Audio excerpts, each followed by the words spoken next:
Hi, hello, namaskara. Welcome back to my YouTube channel Solid Edge with Suman. So in this video tutorial, I'll be teaching you how to create a 3D model using a simple steps in the Solid Edge software. ಈ ಒಂದು video ಟ್ಯುಟೋರಿಯಲ್ನಲ್ಲಿ ನಾನು ನಿಮಗೆ 3D ಮಾಡಲ್ನ ಯಾವ ರೀತಿ create ಮಾಡಬೇಕು solid edge ಸಾಫ್ಟ್ವೇರಲ್ಲಿ ಅನ್ನೋದನ್ನು ಹೇಳ್ಕೊಡ್ತಾ ಇದ್ದೀನಿ ಸಿಂಪಲ್ ಸ್ಟೆಪ್ಸ್ನ ಉಪಯೋಗಿಸ್ಕೊಂಡು. ಇದುವರೆಗೂ ಯಾರು ನನ್ನ ಪ್ರೀವಿಯಸ್ ವೀಡಿಯೋನ ನೋಡಿಲ್ವೋ ಡಿಸ್ಕ್ರಿಪ್ಷನ್ ಬಾಕ್ಸಲ್ಲಿ ವಿಡಿಯೋ ಲಿಂಕ್ನ ಕೊಟ್ಟಿರ್ತೀನಿ, ದಯವಿಟ್ಟು ಹೋಗಿ ನೋಡಿ. So without wasting much time, let's get into today's topic. So in today's video, I'll be teaching you how to model this sketch using the Solid Edge software. Okay. So open your Solid Edge software and go to solid part. So now observe the sketch properly. So here they have mentioned it as F. F means it is a front view, and here they have mentioned it as T. Okay, T means it is a top view. Okay, in the F they have given the dimension as length is 75 mm and width is 30 mm. In the top view also they have given it as 45 mm and 15 mm. So they have given the total height as 75 plus 15 plus 15. Okay, so now you need to model this in the Solid Edge software. So to model this in the Solid Edge software, go to sketch option. Okay, so select the top plane. Okay, select the top plane and model the base of the sketch, what I am showing right now, the base of the sketch. Okay, so the base is the rectangle having a length of 75 mm and a width of 30 mm. Okay, so model that one. So go to rectangle.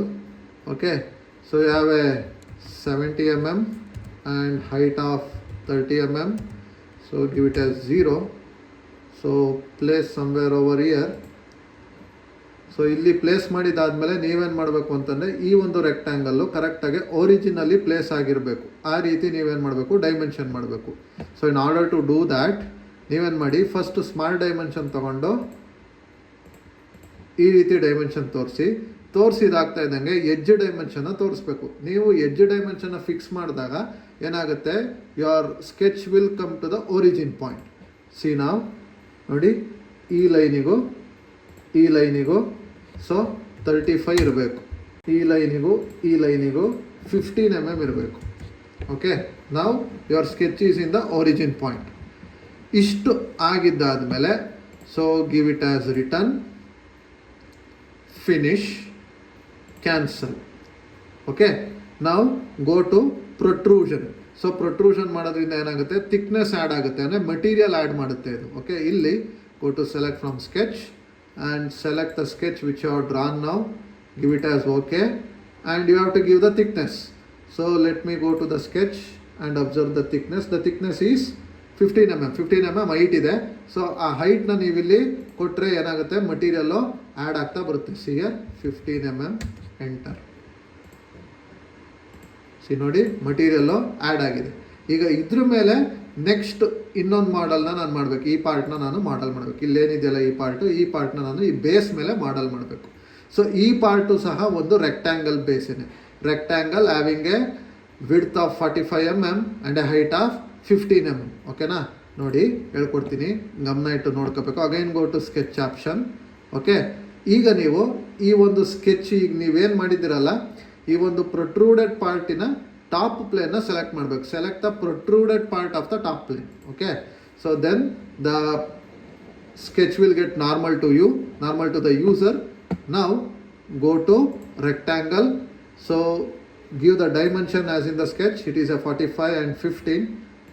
So it is width is 45 and height is 15, and let the angle be 0. Okay, so place somewhere here.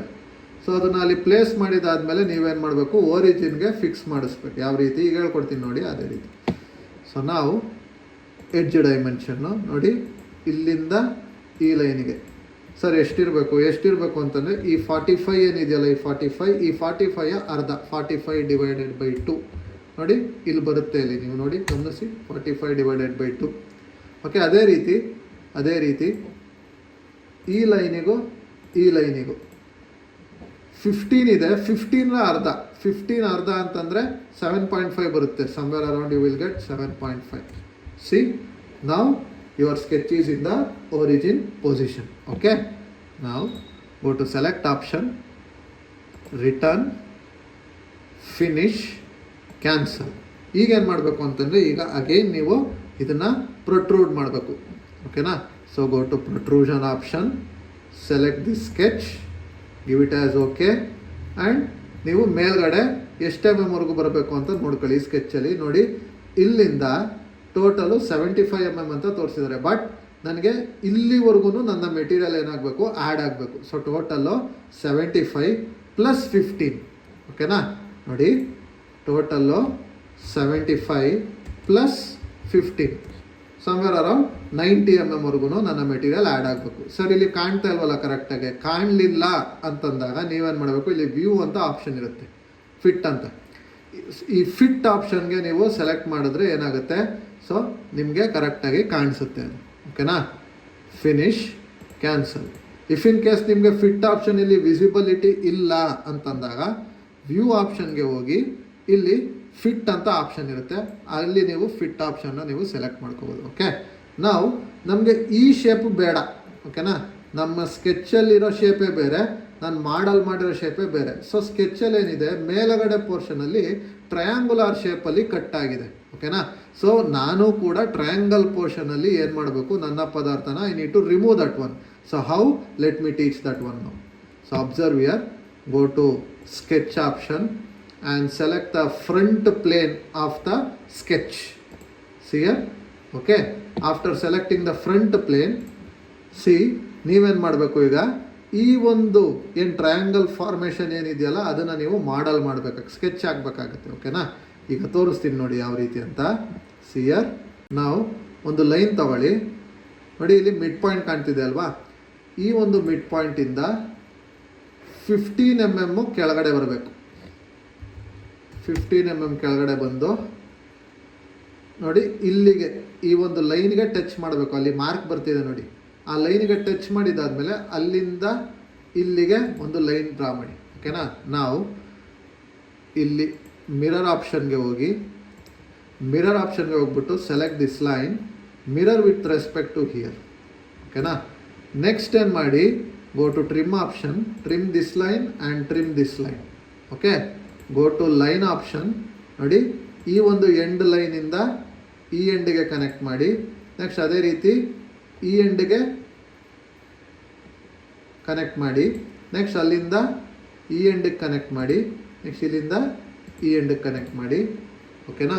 So ಈಗ ನನಗೇನಿದೆ, ಈ triangle ಪೋರ್ಷನ್ನು ಇಲ್ಲಿ ನಾನು ಏನು ಮಾಡಿದ್ದೀನಿ, ಈ ಪೋರ್ಷನ್ನು ಮತ್ತು ಈ ಪೋರ್ಷನ್ನ remove ಮಾಡಿದ್ರೆ ನನಗೆ ಬೇಕಾಗಿರ್ತಕ್ಕಂಥ ಶೇಪು ಸಿಗುತ್ತೆ. So observe here carefully. Return ಬನ್ನಿ, ಫಿನಿಶ್ ಬನ್ನಿ, ಕ್ಯಾನ್ಸಲ್ ಬನ್ನಿ. ಈಗ ನೀವು ಯಾವ ಆಪ್ಷನ್ ಸೆಲೆಕ್ಟ್ ಮಾಡಬೇಕು ಅಂದರೆ ಪ್ರೊಟ್ರೂಷನ್ ಸೆಲೆಕ್ಟ್ ಮಾಡಬಾರ್ದು. ಪ್ರೊಟ್ರೂಷನ್ ಯಾವಾಗ ಸೆಲೆಕ್ಟ್ ಮಾಡಬೇಕು ಅಂತಲೇ, ಓನ್ಲಿ ವೆನ್ ನೀವು ಮೆಟೀರಿಯಲ್ನ ಆ್ಯಡ್ ಮಾಡಬೇಕಾದ್ರೆ ಮಾತ್ರ ಪ್ರೊಟ್ರೂಷನ್ ಸೆಲೆಕ್ಟ್ ಮಾಡ್ಕೊಬೇಕು. ಮಟೀರಿಯಲ್ನ ರಿಮೂವ್ ಮಾಡಬೇಕು ಅಂತಂದರೆ ನಿಮಗೆ ಕಟ್ಔಟ್ ಅಂತ ಆಪ್ಷನ್ ಬರುತ್ತೆ. ಸೊ ಆ ಕಟ್ಔಟ್ ಆಪ್ಷನ್ನ ಸೆಲೆಕ್ಟ್ ಮಾಡ್ಕೊಳ್ಳಿ. ಗೋ ಟು ಕಟ್ಔಟ್ ಆಪ್ಷನ್, ಇಲ್ಲಿ select from sketch, select this one and select this one. So give it as okay. ನಾವು ಏನು ಮಾಡಬೇಕು, ನೀವು ಕಟ್ ಮಾಡಬೇಕು. ಎಷ್ಟು MM ಕಟ್ ಮಾಡಬೇಕು ಅಂತಂದರೆ, ಈ ಒಂದು ಥಿಕ್ನೆಸ್ಸು ಇಲ್ಲಿದೆ ನೋಡಿ, ಇಲ್ಲಿದೆ ನೋಡಿ, ಈ ಥಿಕ್ನೆಸ್ಸು ಇಷ್ಟು ನೀವು ಮೆಟೀರಿಯಲ್ಲು ರಿಮೂವ್ ಮಾಡಬೇಕು, ತೆಗಿಬೇಕು. ಎಷ್ಟು MM? 15 mm ನೀವು ಮೆಟೀರಿಯಲ್ಲು ರಿಮೂವ್ ಮಾಡಬೇಕು. ಸಿ ಹಿಯರ್ ನಾವು. So give it as 15 mm from here, back ಸೈಡ್ಗೆ. ಓಕೆ ಕೊಡಿ, ಫಿನಿಶ್ ಕೊಡಿ, ಕ್ಯಾನ್ಸಲ್ ಕೊಡಿ. ಓಕೆನಾ? ಇಲ್ಲಿ ಏನು ಮಾಡಿ, ಇಲ್ಲಿ ನಿಮಗೆ ಎಡ್ಜ್ ಬಾರ್ ಅಂತ ಏನು ಹೇಳ್ಕೊಟ್ಟಿದ್ನಲ್ಲ, ಆ ಎಡ್ಜ್ ಬಾರಲ್ಲಿ ನೀವು ಇದೆಲ್ಲವನ್ನು ಬೇಕಾದ್ರೆ ನೀವು ಹೈಡ್ ಮಾಡ್ಬೋದು. ಸಿಯರ್, ನಿಮಗೆ ಯಾವುದ್ಯಾವುದು ಬೇಡ ಅದನ್ನು ನೀವು ಹೈಡ್ ಮಾಡ್ಬೋದು ಅಥವಾ ಅನ್ಹೈಡ್ ಮಾಡ್ಬೋದು. ಅನ್ಹೈಡ್ ಅಂತಲೇ ಶೋ. ಓಕೆನಾ?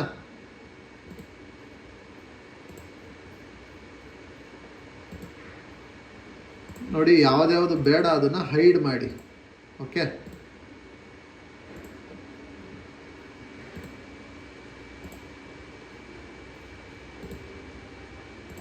ಸಿ ನೋಡಿ, ನನಗೆ ಬೇಕಾಗಿರ್ತಕ್ಕಂಥ ಶೇಪು ಇದೇನೆ. ಸೊ ಇಲ್ಲಿ ನಾನು ಮಾಡಲ್ ಮಾಡಿರೋದು ಇದೇನೆ. ಸೊ ಯಾವ ಒಂದು ಮಾಡಲ್ ಮಾಡಿದ್ರೂ ಕೊನೆಗೆ ನಾನು ಒಂದು ಯಾವ ಡಿಸ್ಪ್ಲೇನಲ್ಲಿ ಇಟ್ಟು ತೋರಿಸ್ಬೇಕಪ್ಪ ಅಂತಂದರೆ ಐಸೋಮೆಟ್ರಿಕ್ ಡಿಸ್ಪ್ಲೇನಲ್ಲಿ ಇಟ್ಟು ತೋರಿಸ್ಬೇಕು, ಐಸೋಮೆಟ್ರಿಕ್ ವ್ಯೂನಲ್ಲಿ. So in order to get the display I have a shortcut Ctrl+I. Press Ctrl+I in your keyboard, so the view will get as isometric view. It will come to the isometric view. Okay. Now after coming into the isometric view, ನೀವೇನು ಮಾಡಬೇಕು, you need to save the work. ನೀವು ಈಗ ಏನು work ಮಾಡಿದ್ದೀರಿ ಈ ವರ್ಕ್ನ ನೀವು save ಮಾಡ್ಕೊಬೇಕು. ಓಕೆನಾ. ಸೊ ಇಲ್ಲಿ ಸೇವ್ ಆಪ್ಷನ್ ಇದೆ, ಇಲ್ಲಿ ಸೇವ್ ಮೇಲೆ ಕ್ಲಿಕ್ ಮಾಡಿದ್ದಾದಮೇಲೆ ಇಲ್ಲಿ ಓಕೆ ಕೊಡಿ. ಓಕೆ ಕೊಟ್ಟಿದ್ದಾದಮೇಲೆ ಇಲ್ಲಿ ಪಾರ್ಟ್ 1, ನಾನು ಓದ್ ಕ್ಲಾಸಲ್ಲಿ ಏನು ಹೇಳ್ಕೊಟ್ಟಿದ್ದೀನಿ ಅದು ಪಾರ್ಟ್ 1. ಸೊ ಈ ಕ್ಲಾಸಲ್ಲಿ ಏನು ಹೇಳ್ಕೊಡ್ತಾ ಇದ್ದೀನಿ, that will be your part 2 and save it. So ಈ ರೀತಿ ನೀವು ಸಿಂಪಲಾಗಿ ಮಾಡಲಿಂಗ್ನ ಮಾಡ್ಬೋದು. ಓಕೆನಾ. So I hope every one have understood about today's concept of modelling. ಈ ಒಂದು ಕಂಟೆಂಟ್ ನಿಮಗೆ ಲೈಕ್ ಆಗಿದ್ದರೆ ದಯವಿಟ್ಟು ಈ ಒಂದು ವಿಡಿಯೋನ ಲೈಕ್ ಮಾಡಿ, ಶೇರ್ ಮಾಡಿ, ಸಬ್ಸ್ಕ್ರೈಬ್ ಮಾಡ್ಕೊಳ್ಳಿ. Thank you for watching this video.